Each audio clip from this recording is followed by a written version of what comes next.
3, 2, 1. Selamat datang di video Sistem Penglihatan Manusia. Selamat menyaksikan. Suatu hari, seorang dokter bertanya kepada pasiennya yang datang untuk memeriksa mata. Tahukah kamu bagian-bagian dari mata? Saya kurang tahu, Dok. Kalau begitu, yuk kita telusuri bagian-bagian mata. Tunica fibrosa. Tunica fibrosa merupakan lapisan paling luar dan keras dari mata atau yang bisa disebut juga dengan corneosclera layer. Tunica fibrosa terdiri dari sklera dan kornea.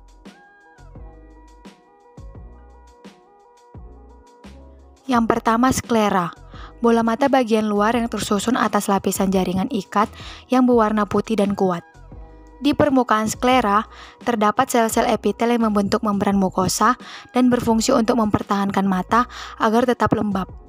Pada bagian depan sklera, terdapat selaput yang transparan yang disebut dengan kornea dan berfungsi untuk memfokuskan cahaya yang masuk ke dalam mata. Yang kedua ada kornea, yaitu mentransmisikan dan memfokuskan cahaya, dan bagian interior yang menonjol dan berwarna transparan. Adnexa mata tersusun dari beberapa bagian. Yang pertama, alis mata adalah lipatan kulit yang menebal dan ditutupi oleh rambut, serta ditunjang oleh serat-serat otot yang ada di bawahnya. Yang kedua, palpebra atau kelopak mata. Superior dan inferior merupakan lipatan kulit yang ketika menutup dapat melindungi bola mata bagian interior.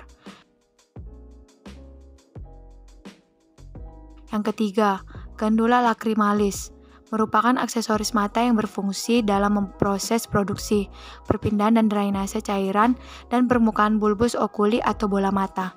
Dan yang terakhir ada bulu mata atau sering disebut silia.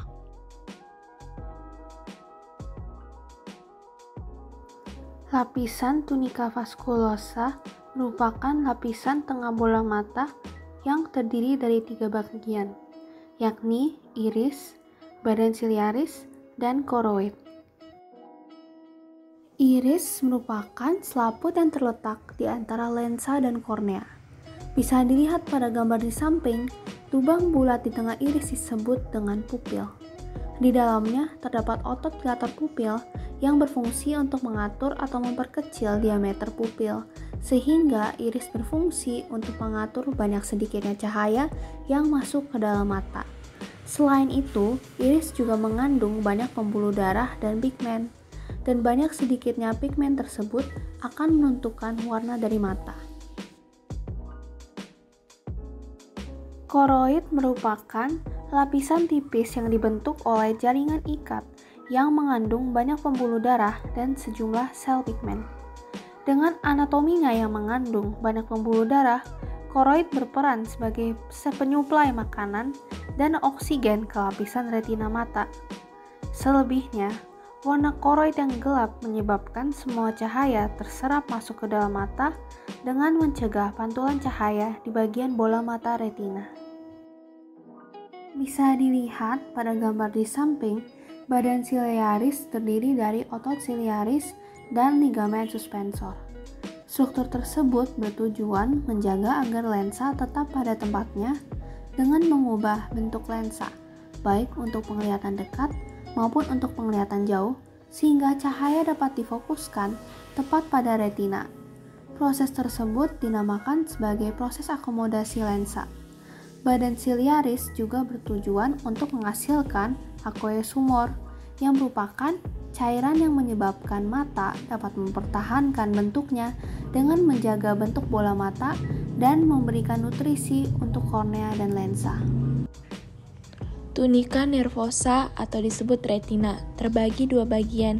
Yang pertama pars optica retina, yang kedua pars coca retina.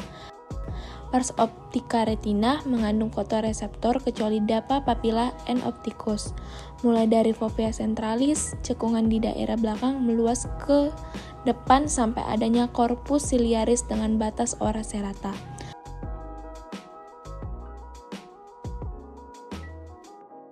Bagian kedua, pars coca-retina, mulai dari ora serrata, tidak mengandung fotoreseptor, mencakup pars ciliaris retina, pars iridis retina, dan papilla and opticus. Di dalam retina, terdapat sel batang dan sel kerucut atau konsel.